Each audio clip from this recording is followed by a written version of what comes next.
Welcome students. This is my 8th lecture on differentiation. In this lecture, I am going to tell you about the parametric functions. That is the differentiation of parametric functions. What is the parametric function? Suppose you have a function like this. X is equal to ft. You have a function like this. And y is equal to some gt. Y is equal to gt. You have two functions. Fx, x is equal to ft and y is equal to gt. What is t? T is the parameter.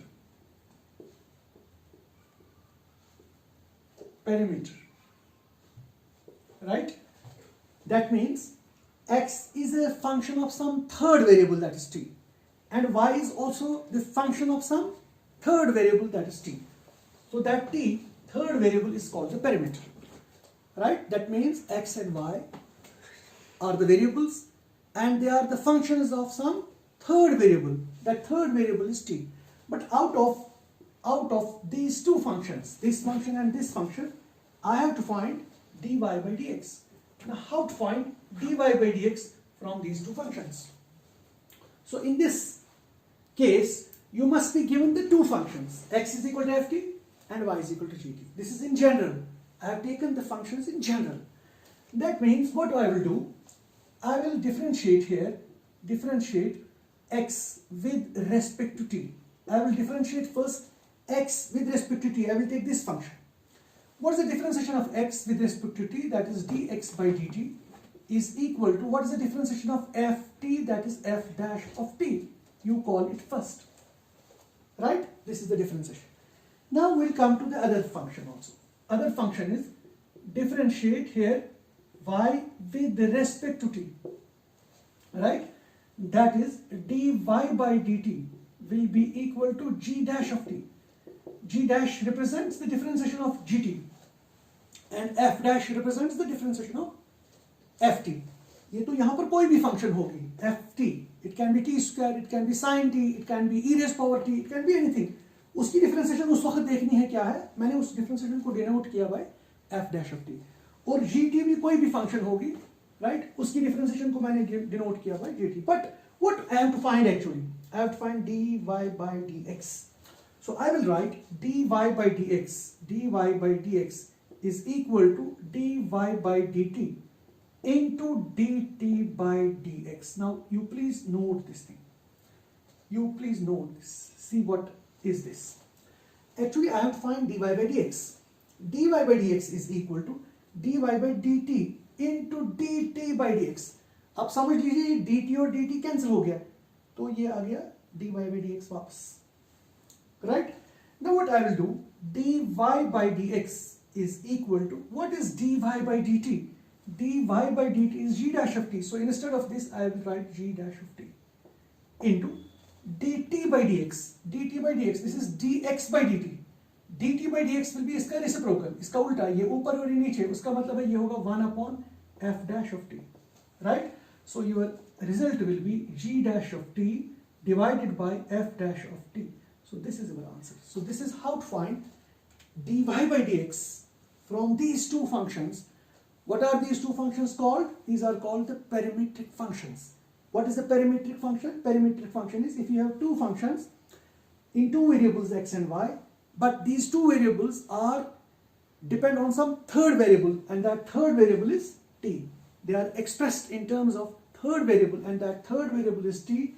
That third variable is called parameter. That is called the parameter, right? So this equation is called the parametric equation, and the differentiation of these parametric equations is done in this way. Now you remember this, and I will take an example from this. I will take an example. Now I will come to an example. Now what is my example? Example is this. If x is a sine of theta and y is b cos of theta, these are the two equations. This is the one function and this is the another function. In variables, this x and y are the two variables, but the two variables depend upon theta. So here theta is the parameter. Theta is parameter. Right? What I have to do? I have to find dy by dx. I have to find dy by dx, this dy by dx. But I will do one thing. I will find x को मैं differentiate करूँगा with respect to theta. So differentiate x with respect to theta. So I will get dx by d theta. It is a cos of theta. Call this first. Now here, I will differentiate y with respect to theta. You will differentiate y with respect to theta. I will get dy by d theta is equal to minus b sine of theta. I will call it second. Now you know a sine theta, a as it is. The differentiation of sine theta is cos, because theta is not constant, it is a variable. So it is cos theta. And b is the constant, so b as it is. The differentiation of cos theta is minus sine of theta. Now out of these two things, actually I have to find dy by dx, which is equal to dy by d theta into d theta by dx. Now what is dy by d theta? It is minus b sine of theta into what is d theta by dx? This is dx by d theta. dx, इसमें dx ऊपर है और d theta नीचे है. हम इसको reverse करते हैं, रेसिप्रोकल लेते हैं. d theta by dx इसका रेसिप्रोकल होगा, that will be 1 upon a cos of theta, and the answer will be minus b by a. Sine divided by cos will become tan theta. So dy by dx will be equal to minus b by a tan of theta. So this is your second question. This is the first example after the general result. मैंने आपको ये बताया कि ऐसे सवालात हम किस तरह से सॉल्व करेंगे. ठीक. So now I will come to the next example. Now this is my another example. X is 80 square and y is 280. देखिए 2 is a constant, a is constant, but t is a parameter. T is the parameter. T is the parameter. T is the parameter. Now what I have to do? I have to differentiate this. X is 80 square and y is 280. What I will do? I will differentiate x with respect to t. I will get dx by dt will be equal to 280. Why 280? Because a as it is, the differentiation of t square will be 2t.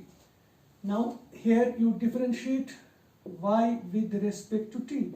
You will get dy by dt is equal to 2a, only 2a, because 2a as it is, the differentiation of t is 1. Differentiation of t is 1. Why? Because t का power 1 है, 1 down, 1 minus 1, 1 into t raised power 0, that is 1 into 1, which is equal to 1. Right? Now this is the second. What I have to find? I have to find dy by dx is equal to dy by dt into dt by dx. देखिए ये आ गया. Right? So this is dy by dx will be equal to dy by dt. dy by dt is 2a. This is 2a. And dt by dx is the reciprocal. That is 1 upon 2at. This 2a and 2a will get cancelled. You will get 1 by t. So what is this 1 by t? 1 by t will be the derivative of these two functions together. Because these functions are given in the parametric form where t is a parameter. Out of these two functions I have obtained the value of dy by dx. So this is the procedure and you have to remember this thing. And इसी के साथ मैं आपको यहाँ पर एक question देता हूँ जो बिल्कुल आप खुद कर सकते हैं. जैसे x is equal to a into 1 plus cos of theta and y is equal to b into 1 minus cos of theta. Find dy by dx. Right? Second, I will give you x is equal to a sine square of theta and y is equal to b cos square of theta. Find dy by dx. So with these, ये आप खुद करेंगे ये दोनों questions, इनको note करेंगे आप. ये देखिए दोनों एग्जाम्पल्स है. पहले आप x को करेंगे differentiate with respect to theta, निकालेंगे आप dx by d थीटा. फिर आप y को करेंगे differentiate with respect to theta, आप निकालेंगे dy by d थीटा. फिर आप ये अप्लाई करके आपका आंसर आ जाएगा. सिमिलरली आप x को करेंगे विद रिस्पेक्ट टू थीटा यहाँ पर और y को करेंगे विद रिस्पेक्ट टू थीटा यहाँ पर. इसको फिर यही प्रोसीजर यूज करके आप ये दोनों सवाल खुद कर सकते हैं. दोनों क्वेश्चंस को कीजिए और देखिए इस किस्म के क्वेश्चंस जो है वो आप फिर कर पाएंगे. और एनसीईआरटी बुक में पूरी एक एक्सरसाइज है on this pattern. So after this I will come to now next thing. Now I will discuss with you the differentiation. पापा रुको एक second. Now I will discuss with you the differentiation by chain rule. Now how to solve the questions with the help of chain rule. I will come to the example. Say आपके पास है y is equal to fx raised power say 5. Suppose आपको इस चीज को differentiate करना है bye chain rule. चलिए हम 5 नहीं लेंगे, will take in general and से, right, and we have to find dy by dx with the help of chain rule. I will tell you what chain rule is. See what you have to do. There are two ways to solve the question. Number one is you directly differentiate. dy by dx is equal to power down, power को एक कम, n minus 1, then differentiation of without power. Without power is fx. Then without power is f dash of x. यानी y is equal to fx raised power n, power down, power को एक काम, और फिर power के बगैर, n के बगैर इस चीज की differentiation. Now see, I will write n as it is, fx raised power n minus 1. Now what is the differentiation of fx? It is f dash of x. You know the differentiation of fx is f dash of x. And this is your answer. This is the direct answer. So this is the direct differentiation without applying chain rule. Now for the same question, I will apply the chain rule. Now what is the chain rule? You put the inside जो है ये n के अंदर जो है, you put z is equal to fx. You put z is equal to fx. What is dz by dx? You differentiate it with respect to x. You will get f dash of x and you call it first. Right? आपने ये जो fx है इसको आपने z के बराबर रखा, तो आपने इसको डिफरेंशिएट किया. अब सवाल जो हमारा है, क्वेश्चन जो है, ये बन जाएगा y is equal to fx तो z है, it will become z raised power n. Now you differentiate y with respect to z, you will get n down, z raised power n minus 1. You call it second. You call it second. Now you have dz by dx and you have dy by dz. But actually you have to find dy by dx. So what is dy by dx? dy by dx is equal to dy by dz into dz by dx, like this. What is dy by dz? dy by dz is n times z raised power n minus 1. तो मैंने अपना value दे दिया, dy by dz को अपना value दे दिया, और उसके बाद dz by dx. So what is dz by dx? That is f dash of x. That is f dash of x. So what I will get, n times, मैं z को अपना value वापस दे रहा हूँ, बिकॉज एक्चुअली जो original question था उसमें z है नहीं, z का वैल्यू है fx, तो मैं इस z की जगह लिखूंगा fx raised power n minus 1 into f dash of x. देखिए ये आंसर आ गया, n आ गया, fx आ गया, पावर n minus 1 और f dash x. वही तो है, n है, fx पावर n minus 1 और f dash x. ये तो है शॉर्टकट, मगर ये एक्चुअली हमने स्प्लिट किया फंक्शन को, हमने दो फंक्शंस बनाते, और दो फंक्शन बनाने के बाद हमने इसकी डिफरेंशिएशन की है. क्या करना है हमें, ये जो fx है अंदर वाला, इसको मैंने z के बराबर रखा, उसको मैंने डिफरेंशिएट किया विद रिस्पेक्ट टू x, तो आपके पास ये चीज आ गया. फिर मैंने y लिखा, y is z raise power n, because ये जो fx है ये तो हमने z के बराबर रखा, z रेज पावर n. फिर मैंने इसकी डिफरेंशिएशन की y की विद रिस्पेक्ट टू z, वो तो पावर डाउन और पावर को एक काम, तो सेकंड. फिर मैंने ये और ये लेके मैंने लिखा dy by dx dy by dz into dz by dx. Chain बनाया, चेन रूल, ये और ये कैंसिल, ये तो फिर से यही है, लेकिन इसका वैल्यू तो ये है, इसका वैल्यू तो ये है, z को अपना वैल्यू वापस लगा दिया, और आपको सिंपली बेसिकली फिर से वही आंसर वापस आ गया जो आपको पहले था. Right?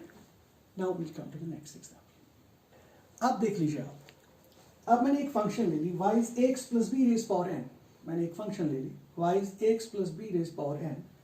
Find dy by dx by chain rule. मुझे dy by dx निकालना, लेकिन चेन रूल अप्लाई करना है. देखो पहले मैं चेन रूल के बगैर करूंगा, मैं इसी सवाल को सीधा करता हूं. dy by dx is equal to n down ax plus b raised power n minus 1 into the differentiation of ax plus b। तो डायरेक्ट मेथड है जो आप करते हैं, आपने ऐसा सवाल ऑलरेडी किया है, n down ax plus b raised power n minus 1 then differentiation of ax plus b, so that is n down ax plus b raised power n minus 1, the differentiation of ax is a, so your result is na into ax plus b raised power n minus 1। ये आपका ये हो गया। अब अगर यही सवाल मैं चेन रूल से करता हूं, मैं पुट करूंगा z is equal to ax plus b, देखो ये थोड़ा आसान हो जाएगा, अभी स्प्लिट जब हो जाएगा तो सिंपल हो जाएंगे, दो फंक्शंस आसानी से हम सॉल्व कर सकते हैं। देखिए ये जरा इसकी डिफरेंशिएशन बताइए आप मुझे, dz by dx तो a हो गया सीधा, कॉल दिस फर्स्ट, और क्वेश्चन जो है वो बनेगा y is ax plus b तो z है, सो ये बनेगा z raise power n, so it is dy by dz is n down z raised power n minus 1, you call it second। Now you apply the chain rule, see you have dy by dx is equal to dy by dz into dz by dx। देखिए dy by dz वो है n times z raised power n minus 1 into dz by dx, that is a। Now put the values back, it is ax plus b raised power n minus 1 into a, that is na into ax plus b raised power n minus 1। देखिए किस तरह से ये सवाल solve हो गया, फिर से यही आंसर आ गया, लेकिन मेथड हमने चेंज किया, इस मेथड को हम कहते हैं चेन रूल से हम डिफरेंशिएशन किस तरह से करते हैं। देखिए जैसे मैं आपको सवाल देता हूँ यहाँ पे, say you have y is equal to cos theta raised power 5, find dy by dx by chain rule, ये आप चेन रूल से सॉल्व कर सकते हैं। So you can solve this question as homework. या y is equal to under root of tan x, find dy by dx by chain rule. आप ये दोनों सवाल लिख सकते हैं, ये और ये example, you can do them yourself, ये होमवर्क है, ये भी और ये भी, आप इन दोनों सवालों को सॉल्व कर सकते हैं। Now see, there are some functions which are called infinite functions. How to differentiate infinite functions? That is the differentiation of infinite series. Suppose I have a function which is of the type series, which series type functions, उनकी differentiation हम कैसे करेंगे? जैसे मैं आपको एक example बताना चाहता हूँ कि मेरे पास है suppose y is equal to under root of sin x plus under the root of sin x plus under the root of sin x plus so on up to infinity, find dy by dx। पहले आप सवाल की तरफ अच्छी तरह से देखिए, इस क्वेश्चन की तरफ देखिए, देखो कितना अच्छा क्वेश्चन है। y is under root of sin x plus under root of sin x plus under root of sin x plus so on up to infinity, और आपको dy by dx निकालना है। देखिए वहां से आप किस तरह को, कभी कभी क्वेश्चंस जो है आउट ऑफ बुक भी आ सकते हैं, किताब से बाहर, जैसे CBSE पैटर्न के क्वेश्चंस इस किस्म के होते हैं, इस टाइप के होते हैं। आप इन सवालों को कैसे सॉल्व करेंगे? देखिए कितने साइन एक्स है, ये इनफिनाइट है, इनफिनाइट में से अगर एक चीज बाहर निकालेंगे उसको कुछ नहीं होगा, that will be still infinite. इस पूरे का सीरीज का सम कितना है? y। सो अगर मैं ऐसे लिखूं y is equal to under the root of, मैं लिखूंगा साइन एक्स प्लस, अगर मैं इस root sine x root sine x जो इनफिनाइट रूट साइन एक्सिस है, उन तमामों का सम कितना है? y। अगर उसमें से एक बाहर भी निकालेंगे स्टिल उसका सम y ही रहेगा। यानी मैं एक एग्जांपल बताऊंगा कि अगर समंदर में से, सी में से, ओशन में से एक बाल्टी पानी हम निकालेंगे उसको हम फिर भी ओशन ही कहेंगे। इसी तरह से अगर हम साइन एक्स इनफिनाइट, अगर उसमें से हम एक साइन एक्स बाहर निकालेंगे उसको हम फिर से y ही कहेंगे। ये एक साइन एक्स मैंने बाहर निकाला, इसका मतलब ये फिर से y ही है, राइट। अब ये बन गया। अब हम स्क्वायरिंग करेंगे on both sides, squaring both sides, that will be y square is equal to sine of x plus y। देखिए कितना सिंपल बन गया। अब तो इसी का इम्प्लिसिट फंक्शन है। Now we differentiate y with respect to x। आपके पास आएगा 2y इसकी डिफरेंशिएशन, और फिर y की dy बाई dx, और यहाँ साइन x की cos x, और y की फिर से dy बाई dx। अब आप ऐसे लाइए 2y dy by dx minus dy by dx is equal to cos of x. अब हम dy by d x common लेंगे, it will be equal to 2y minus 1 is equal to cos of x, और dy by d x जो आपको निकालना है that will be cos of x divided by 2y minus 1, and this is your derivative. देखो कैसे आ गया इसका derivative. और ये जो सीरीज है, this series is called the differentiation of infinite series.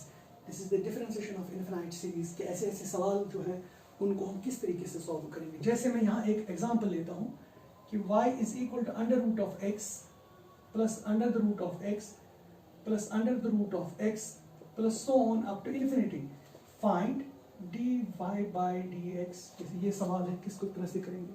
फिर यही y plus root x root x root x, कितने रूट एक्स है, ये इनफिनाइट रूट एक्स है। अगर उसमें से एक रूट एक्स हम बाहर निकालेंगे, still its value will be equal to y। So हम लिखेंगे y is equal to under root of x plus फिर से y, then squaring both sides करके y square will be x plus y। फिर आप इसको खुद इसी तरीके से डिफरेंशिएट कर सकते हैं। y square is x plus y, यहाँ था y square is sine x plus y, अब है y square is x plus y, y square की डिफरेंशिएशन 2y, फिर y की dy बाई dx, x की डिफरेंशिएशन 1, और फिर y की फिर से dy बाई dx। दो जगहों पर dy बाई dx आएगा, यहाँ भी और यहाँ भी। इनको एक ही साइड शिफ्ट करके जो जिनके साथ dy बाई dx नहीं उनको ऐसे लगा दिया, फिर dy बाई dx कॉमन करके ऐसे आ जाएगा। सो इस किस्म के क्वेश्चंस भी आप खुद कर सकते हैं। देखिए मैं आपको एक चीज़ बताना चाहता हूँ कि मैं एक और एग्जाम्पल देना चाहता हूँ आपको। इसी पैटर्न की एक और एग्जाम्पल है, वो ऐसा है। Example y is equal to x plus 1 upon x plus 1 upon x plus so on up to infinity. Find dy by dx। देखिए ये सवाल है मेरा, वो आप देख लेंगे, ये ऐसे करना है ये चीज, और हम यहाँ पर है। देखिए सोल्यूशन हम लिखेंगे y is equal to x plus 1 upon y। फिर से देखिए ना, x plus 1 by x plus 1 by x plus 1 by कितना इन्फिनिट। अगर मैं ये बाहर निकालूंगा ये तो फिर से ऐसा ही है। देखिए ये तो ऐसा ही है, x प्लस 1 अपॉन एक्स, ये तो फिर से y है, तो ये ऐसे होगा। So it will be y is equal to, इसको एलसीएम लेंगे हम y, तो ये बनेगा xy plus 1 divided by y। It will become y square is equal to xy plus 1। ये तो इम्प्लिसिट फंक्शन बन गई। अब इम्प्लिसिट फंक्शन की डिफरेंशिएशन आपको पता है। Now you differentiate y with respect to x। ये थोड़ा बहुत यहाँ देखना है मैंने क्या किया है ना। y स्क्वायर की डिफरेंशिएशन आ जाएगी 2y, then dy by dx, then is equal to x into y की डिफरेंशिएशन। देखिए x ऐसे ही, y की डिफरेंशिएशन dy बाई dx, फिर प्लस y ऐसे ही, x की डिफरेंशिएशन 1, इसका u इंटू v मैंने किया, दो चीजों का प्रोडक्ट, और फिर 1 की डिफरेंशिएशन 0। वो आप लिखे या ना लिखे डजंट मैटर। अब इसमें भी है, इसमें भी इनको एक साइड से शिफ्ट करेंगे, dy by dx minus x times dy by dx is equal to y। फिर से मैं dy बाई dx कॉमन लूंगा, it will be 2y minus x is equal to y, that is dy by y upon 2y minus x। ये आपका result आ गया। देखिए ये चीज है। So this is how to differentiate this infinite series जो है, उनकी डिफरेंशिएशन हम किस तरह से करेंगे, ये बातें भी आपको पता होनी चाहिए। इसके अलावा देखिए अभी और भी डिफरेंशिएशन की चीज़ें हैं जो मैं आपके साथ नेक्स्ट लेक्चर में डिस्कस करने जाऊंगा। उनको हम कहते हैं double differentiation in higher order derivatives. कि सिंगल डिफरेंशिएशन नहीं, डबल डिफरेंशिएशन कैसे हम करते हैं, और फिर उन डबल डिफरेंशिएशंस की इंपॉर्टेंस क्या है, उनकी फिजिकल सिग्निफिकेंस क्या है, वो कहाँ कहाँ हम इस्तेमाल कर सकते हैं। इवन इन फिजिक्स हम इस्तेमाल करते हैं डबल डिफरेंशिएशन, या अप्लाइड मैथमेटिक्स में हम डिफरेंट यूज़ करते हैं, या यहीं पर हम एप्लीकेशन ऑफ डेरिवेटिव्स में डबल डिफरेंशिएशन का इस्तेमाल करते हैं। और वो डबल डिफरेंशिएशंस हम किस तरह से करेंगे, in the next lecture I will show you how to find the double and higher order derivatives.